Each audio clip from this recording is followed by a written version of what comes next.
৭৫-এর ১৫ই August, ৩রা November, ৭ই November কুদেকার পর কুদেকা, ষড়যন্ত্রের পর ষড়যন্ত্র করার পরে আওয়ামী লীগের পতনের পরে বাংলাদেশের গণতন্ত্রকামী আমরা আশা করেছিলাম আওয়ামী লীগ ভবিষ্যতে গণতন্ত্রের দিক থেকে গণতন্ত্রের রাজনীতি তারা পথে ফিরে আসবে। ৫ই আগস্টের পরও এতটুকু তাদের পরিবর্তন হয়। এই পরিবর্তন নিশ্চিত করার জন্য বাংলাদেশকে সত্যিকার অর্থে নিরাপদ সার্বভৌম বাংলাদেশ হিসাবে গড়ে তোলার জন্য এই ফ্যাসিবাদের দোষর এবং এই ফ্যাসিবাদের প্রধানের উপযুক্ত বিচার বাংলাদেশের মানুষ দেখতে চায়। যে শ্রমিকার ছাত্ররা রক্ত দিয়ে এই পরিবর্তন নিশ্চিত হয়েছে, এই বাংলাদেশকে আগামী দিনে কল্যাণময় বাসোপযোগী বাংলাদেশ গড়ে তোলার জন্য অনিবার্য আমাদের কাছে কর্তব্য হিসেবে রয়েছে সকল অপরাধের নিরপেক্ষ বিচার করতে হবে, দেশকে স্থিতিশীল এবং গণতান্ত্রিক ধারায় নিয়ে আসার জন্য। আমি এই প্রসঙ্গে আজকের এই সমাবেশ শ্রমিকদের সমাবেশ, এই শ্রমিকদের মধ্যে সবচেয়ে যারা অবহেলিত, ভাগ্যবত, অসহায়, বিভিন্ন অঞ্চলে যারা তৃণমূল থেকে শোষণে, বঞ্চনায়, সাম্রাজ্যবাদ, প্রতিবাদ আর লুটপাটে আর আগ্রাসী ব্যবস্থায় উচ্ছেদ হয়ে গ্রাম থেকে শহরে ঢুকে তাদের এক অংশ রিক্সা চালায়, ভ্যান চালায়, শ্রমিক শ্রমিক সবচেয়ে অবহেলিত এই বস্তু, এই শ্রমিকদের এই সমাজ। আমি এই প্রসঙ্গে একটি উদাহরণ দিতে চাই।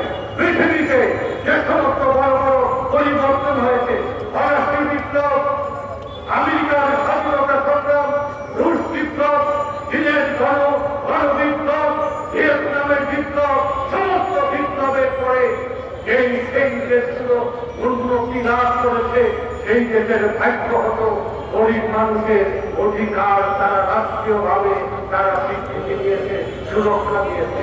যে দেশে শ্রমের মূল্যায়ন করা হয়, শ্রমিকের মজুরির মূল্য দেওয়া হয় না, গরিবের জীবনের নিরাপত্তা দেওয়া হয় না, সেই দেশ এগুতে পারেনি। ফরাসি বিপ্লবের পর ইউরোপে গিয়েছে, আমেরিকার স্বাধীনতার পরে আজকে আমেরিকা পৃথিবীতে বিভাগীয় নেতৃত্বে আজকে ২৩৫ বছর টিকে রয়েছে। এত উত্থান আর পতনের পর শ্রমিক শ্রমিক শ্রেণী তার দেশের জনগণের অধিকার সবচেয়ে বেশি জনগণ হচ্ছে চীনের জনগণ উন্নত জীবন দিয়েছে। ভিয়েতনাম বিপ্লবের পর তার দেশের শ্রমিক শ্রেণীর নেতৃত্বে তার দেশকে এগিয়ে নিয়েছে। বাংলাদেশের প্রতিটি লড়াইয়ে ছাত্র, শ্রমিক, জনতার জীবন দেওয়ার পর এখানে সেই কল্যাণময় বাংলাদেশ আমরা গড়ে তুলতে পারি।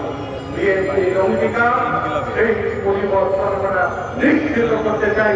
যে দেশে শ্রমিক শ্রেণী ভাগ্যে সত্যিকার অর্থে পরিবর্তন হবে। বিএনপির একটি দফাকে কর্মসূচি, সেই কর্মসূচির দিক থেকে বাংলাদেশের ভাগ্য হতো ছাত্রকে বৈশ্বিক শ্রমিক শ্রেণীকে ঐক্যবদ্ধ করে আমরা সেই কাঙ্ক্ষিত পরিবর্তনের কল্যাণময় একটি উন্নত বাংলাদেশ গঠন করব।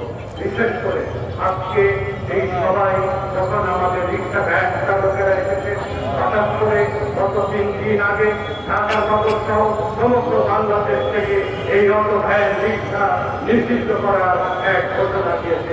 আমরা কালকে কয়েকজন উপদেষ্টার কাছে প্রস্তাব রেখেছি, এই গরিব মানুষকে ঢাকা নগর থেকে উচ্ছেদ করে গ্রামে পাঠিয়ে দেওয়া সম্ভব নয়। তারা আমাদের কাছে বলেছে আগামী রবিবারের মধ্যে একটা পজিটিভ খবর আসবে, আমরাও আইন মেনে এই গরিবের থেকে যেন লাঠি না করে, গরিব যেন ভাবতে পারে, এই ব্যবস্থা করার দাবি করে আমরা বাংলাদেশের শ্রমিক শ্রেণীকে ঐক্যবদ্ধ করছি। সত্যিকার অর্থে একটি কল্যাণময় বাংলাদেশ গঠন না হওয়া পর্যন্ত শ্রমিক শ্রেণী লড়াই করবে।